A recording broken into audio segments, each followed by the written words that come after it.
పెద్దపల్లి జిల్లా కేంద్రంలోని ప్రభుత్వ ఆసుపత్రిలో మా NSUI 54వ ఆవిర్భావ దినోత్సవ సందర్భంగా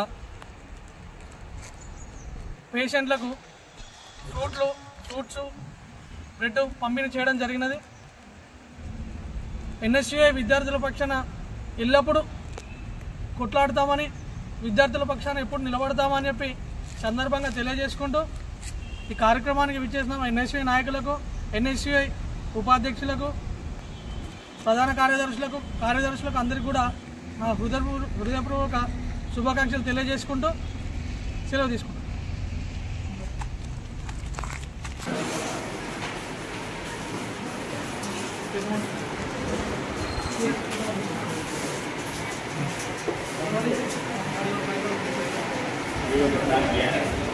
I don't know.